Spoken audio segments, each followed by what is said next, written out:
Hello friends, आज हम आपको क्लास 8 का यूनिट 1 को हिंदी में पढ़ाने जा रहे हैं। द नाइव फ्रेंड्स, नादान दोस्त, भोले दोस्त। आपके पढ़ने से पहले क्या आप कभी किसी ऐसे जानवर या पक्षी से मिले हैं जिसे मदद की जरूरत है? क्या आप उनकी कुछ मदद कर सकते हैं? मुंशी प्रेमचंद की कहानी नादान दोस्त से अनुवादित कहानी भोले मित्र। एक भाई और बहन केशव और श्यामा के बारे में है, जो अपने घर में कंगनी के ठीक ऊपर 3 अंडे खोजने के लिए खुश हैं। इसके बाद वे जो करते हैं वह नीचे दिया गया है। केशव के घर में एक पक्षी ने कंगनी के ठीक ऊपर अंडे दिए थे। केशव और उसकी बहन श्यामा दोनों पक्षियों को गौर से देखते थे, क्योंकि वे आगे पीछे उड़ते थे।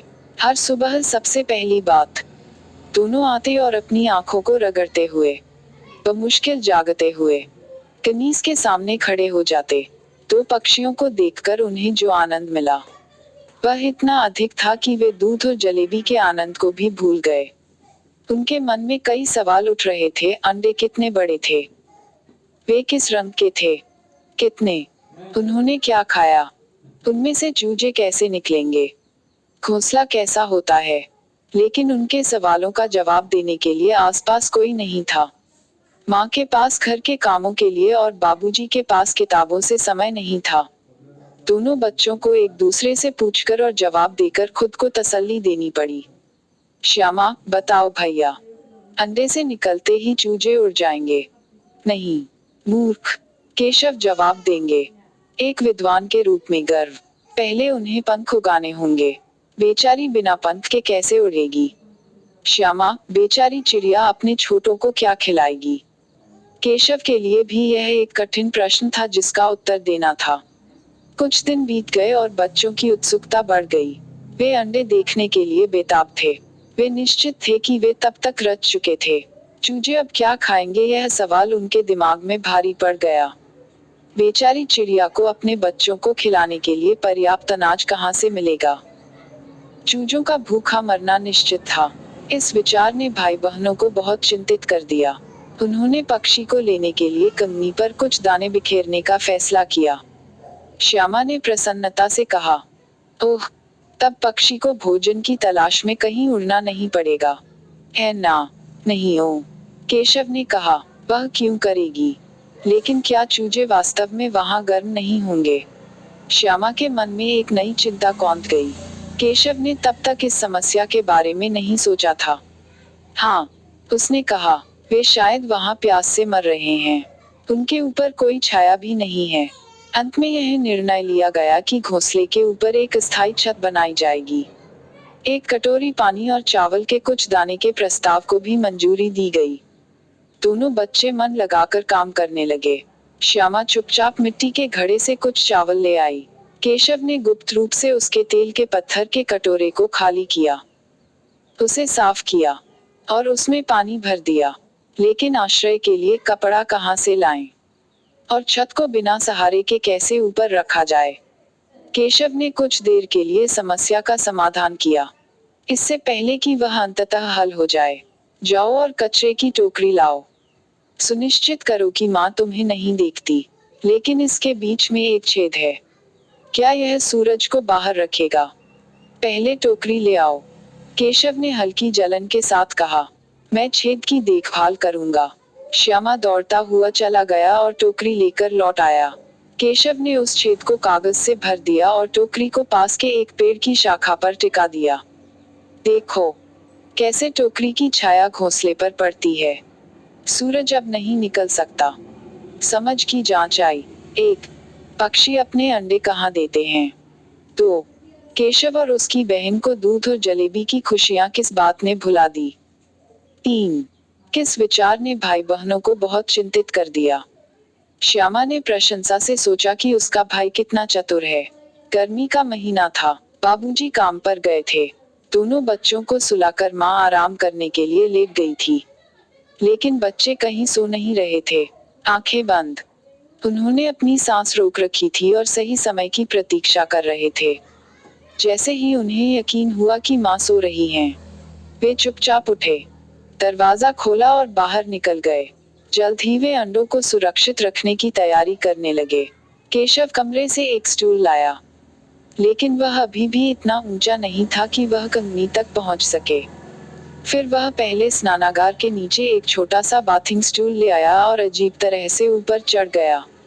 श्यामा ने स्टूल को दोनों हाथों से पकड़ रखा था। इसके असमान पैरों ने इसे बल्कि डगमगाया, और यह थोड़ा सा झुक गया। जिस तरह से दबाव बढ़ा, केवल केशव ही जानता था कि उस समय उसे किस भय ने घेर लिया था। वह अपने आप को स्थिर करने के लिए कंगनी पकड़ लेता और श्यामा को अपनी सांस के नीचे डांटता, पकड़ो, नहीं तो मैं नीचे आकर तुम्हें अच्छी तरह हरा दूंगा। लेकिन बेचारी श्यामा का ध्यान कंगनी ने खींच लिया।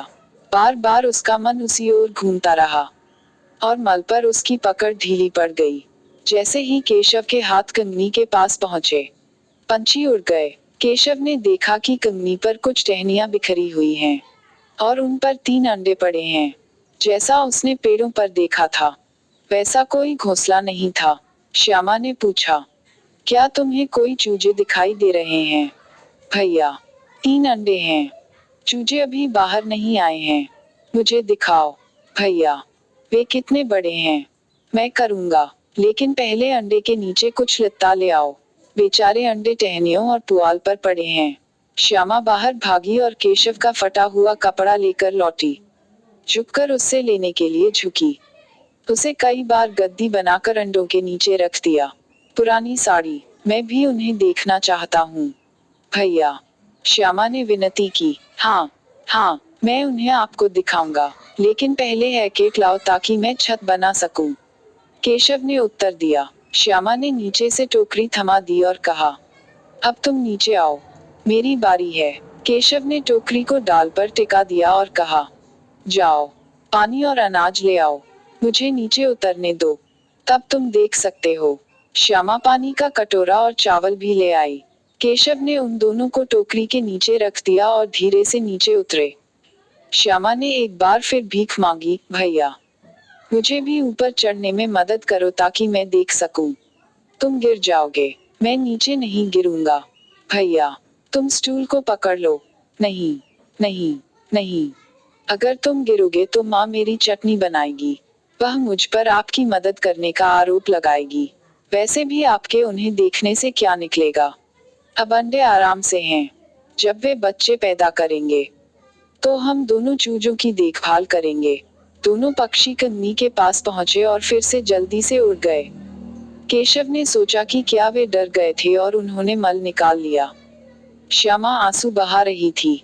तुमने नहीं किया, मुझे दिखाओ, उसने शिकायत की। मैं माँ को बताऊंगी। अगर तुमने माँ को बताया तो मैं तुम्हें मार दूंगा। तो तुमने मुझे क्यों नहीं दिखाया? और क्या हुआ अगर तुम गिर गए और अपना सिर तोड़ दिया? तो क्या बड़ी बात है? तुम बस रुको, मैं माँ को बताता हूँ। तभी दरवाजा खुला और माँ अपनी आंखों को धधकते सूरज से बचाते हुए बाहर आई। तुम दोनों वहां धूप में क्या कर रहे हो? उसने पूछा। कुंडी किसने खोली?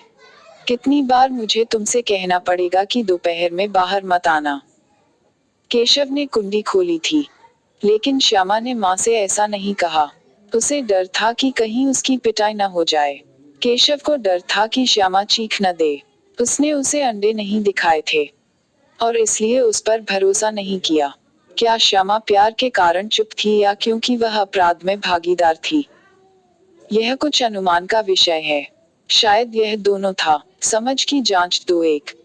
केशव कंगनी तक कैसे पहुंच गया? 2। श्यामा ने केशव से क्या विनती की? 3। माँ के सामने श्यामा चुप क्यों रही? माँ ने उन्हें डांटा और दोनों को वापस कमरे के अंदर ले गई। उसने दरवाजा बंद कर दिया और धीरे से उन्हें पंखा शुरू कर दिया।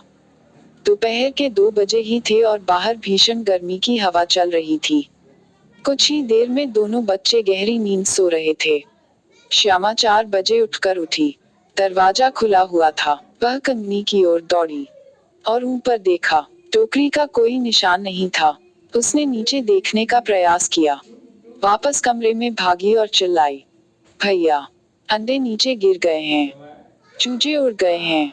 केशव दौड़कर कंगनी के पास गया और उसने देखा कि 3 अंडे फर्श पर टूट पड़ा। उनमें से एक घिनौना सफेद और पीला तरल रिस रहा था। पानी का कटोरा भी उल्टा पड़ा हुआ था। केशव पीला पड़ गया और उदास निगाहों से जमीन को देखने लगा। चूजे कहाँ उड़ गए हैं? श्यामा ने पूछा। अंडे टूट गए, केशव ने उदास होकर कहा। और चूजे कहाँ चले गए? आप कहाँ सोचते हैं? उसने कुछ जलन के साथ उत्तर दिया। क्या आप सफेद तरल को बाहर निकलते हुए नहीं देख सकते हैं? यह कुछ दिनों में चूजों में बदल जाता। माँ पीछे से चिल्लाई। तुम दोनों वहाँ धूप में क्या कर रहे हो? माँ, माँ, अंडे टूट गए, श्यामा ने कहा। आपने उनसे पंगा लिया होगा। माँ ने टूटे हुए गोले को देखते हुए गुस्से से कहा। अब श्यामा को अपने भाई पर दया नहीं आई। उसने अंडों को इतनी सावधानी से वापस नहीं रखा होगा कि वे लुढ़क गए हों। उसे दंडित किया जाना चाहिए। उसने अंडों को छुआ। माँ, श्यामा ने कहा। क्यों? माँ ने पूछा। केशव जुबान से बंधा खड़ा था। तुम वहाँ कैसे पहुँचे? माँ ने फिर पूछा। श्यामा ने कहा। उसने नहाने के स्टूल पर एक स्टूल रखा और ऊपर चढ़ गया। क्या तुम स्टूल नहीं पकड़ रहे थे? केशव ने आरोप लगाया। तुमने मुझसे कहा था, श्यामा ने उत्तर दिया। तुम बड़े हो गए हो, केशव, माँ ने कहा। क्या आप नहीं जानते कि जब आप पक्षियों के अंडों को छूते हैं तो वे दागदार हो जाते हैं और फिर पक्षी उन्हें नहीं छोड़ते। तो पक्षियों ने खुद अंडे गिराए। श्यामा ने डरकर अपनी माँ से पूछा। पक्षी और क्या करेंगे? माँ ने कहा। केशव, तुमने एक भयानक काम किया है। हे भगवान, तुमने 3 जीवन ले लिए हैं।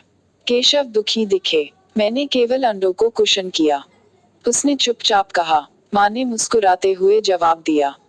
अगली बार सावधान रहना। समझ की जांच 3। 1. किस बात ने केशव को पीला और उदास कर दिया? 2. श्यामा को ऐसा क्यों लगा कि केशव को सजा मिलनी चाहिए? 3. माँ ने चिड़िया के अंडे के बारे में क्या बताया? लेखक के बारे में प्रेमचंद 31 जुलाई 1880 अक्टूबर 8 1936 मुंशी प्रेमचंद के नाम से जाने जाते हैं। उन्हें मुंशी की उपाधि सम्मान के रूप में दी गई थी। उन्हें 20वीं शताब्दी की शुरुआत के प्रमुख हिंदी उपन्यासकारों में से एक माना जाता है।